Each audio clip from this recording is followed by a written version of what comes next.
Yuji Itadori has once again been blessed by the sparks of black, and from these sparks, after over 250 chapters, Yuji has finally awakened to unleash his true power versus Sukuna. This is it, my brothers and sisters, we got our joy back. Yuji will show us why he is so special, and Yuji's unwavering resolve to kill Sukuna.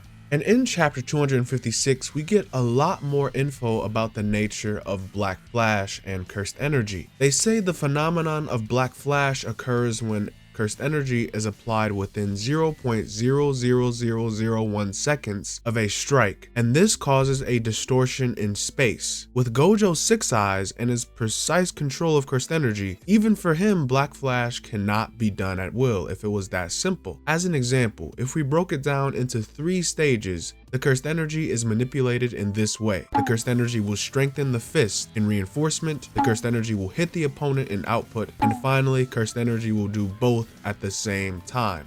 Only really Gojo is able to accurately use the third example. However, the blend of these stages and timing of the impact will determine if a Black Flash is to come out. The blend also depends on external conditions like the opponent's cursed energy or the condition of the physical body. Even the air temperature and humidity may play a part, since this action has a lot to do with aerospace. The point being that Black Flash has a multitude of conditions that the user is unable to control.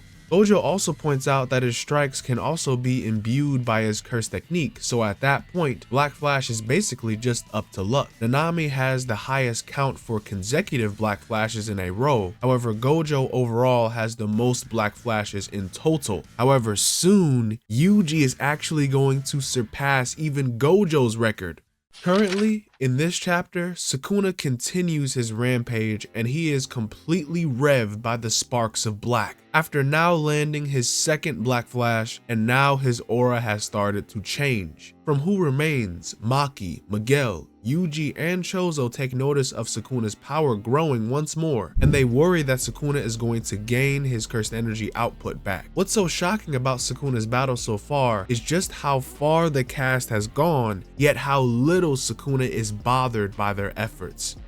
Sukuna has been nerfed to oblivion, yet he is viciously still dunking on everyone, no matter what they even try. Yuji and Chozo tag team to get the upper hand on Sukuna, yet Sukuna breaks away. Maki tries to stab him, yet he catches the blade, and both Sukuna and Maki outright slip through the air, taking hold of the atmosphere, and they're using the air as their footing, all in an effort just for Sukuna to land a third Black Flash on Maki again. Maki has now took on 2 of Sukuna's Black Flashes, and Sukuna really wants her gone. These Black Flashes also serve a purpose in restoring Sukuna's cursed energy output, so now he is amped by a third Black Flash. The output of his dismantle slashes have now increased, which is really bad since now the slashes cut a lot deeper than before. Based on Maki's reaction, that hit does not look good at all. However, she was saved before Sukuna could finish slicing her up. Yet regardless, Chozo gets one of the filthiest blitzes in the series. I mean, bro had a full-on commentary with himself for how he was blitzed faster than Sukuna's own attack. Then Chozo is slammed by a 4th Black Flash.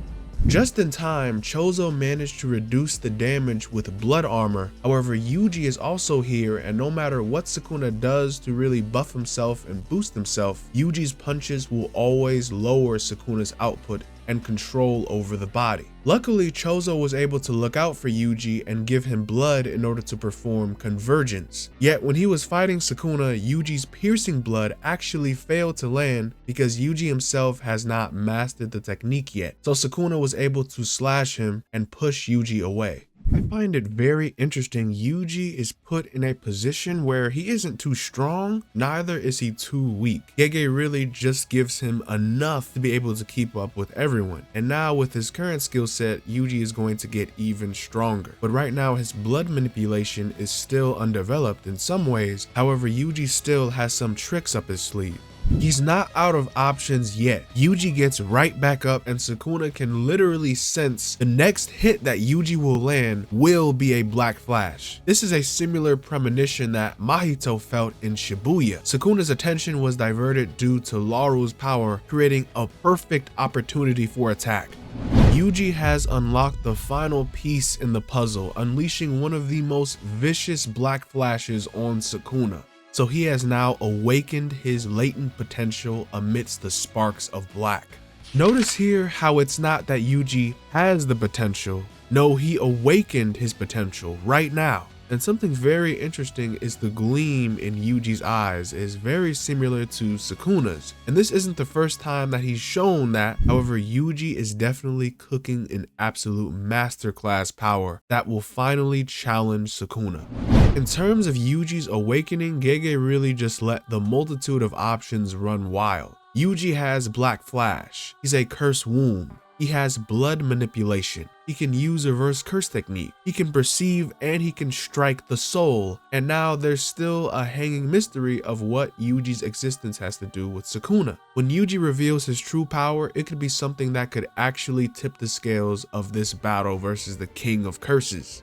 Yuji has a very unnerving connection with Sukuna because it seems that Yuji was made to be Sukuna's vessel and he is now a cursed object soaked in Sukuna's cursed energy with the ability to ingest other cursed objects and take their power. This is likely how Yuji was able to use blood manipulation because he ingested the remaining death painting cursed wombs. It's a popular theory that long ago Sukuna had a twin brother who was absorbed or merged with Sukuna, and Yuji is now a clone or reincarnation of this lost part of Sukuna, which may tie into why Yuji is so similar to him. And disregarding some of the obvious holes in that theory, there is still undeniably a very real and clear connection between Yuji and Sukuna, since Yuji himself is a cursed object soaked in Sukuna's cursed energy. Yuji will go through any measures to take Sukuna down, so there is just a slight possibility that Yuji will gain aspects of Sukuna's power. Not just a mere imitation, but the real shrine curse technique. It's crazy for sure, but even this outcome wouldn't even be that surprising.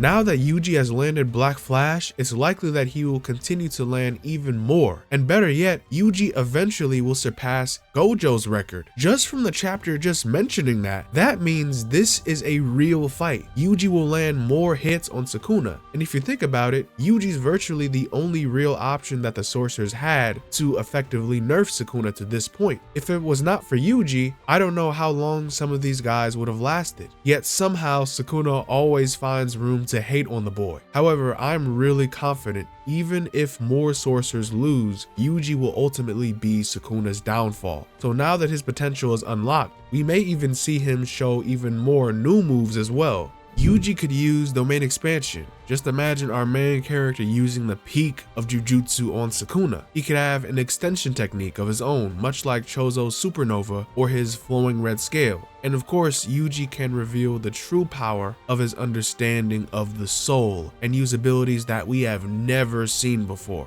It's been 18 plus chapters and we still have no real idea what Yuji's arms do exactly. However, Gege finally let us see a path to victory, because I'm sure more characters will get destroyed and annihilated and they may even die, but at least Yuji will be our answer and he will grow into a sorcerer that lives up to his hype. I really do not know how many more characters were joining in before it was all said and done, because honestly it looked like Gege was running out of characters to throw at Sukuna, at least ones that really make a difference. After Kusakabe, I have expected Panda or Inumaki to join in. Though my brothers and sisters, this was a fantastic chapter and it's always good when Yuji is able to let his power shine. So now this Black Flash is not an omen like Sukuna's, it's the opposite. It's a beacon of hope. And boy did we need that, because it's been Sukuna Kaisen since Gojo is now gone. But let me know what you guys think and feel down in the comments, and definitely look forward to more content like this in the future. This has been Enemy Stand User, and I'll see you awesome guys in the next one. Bye bye.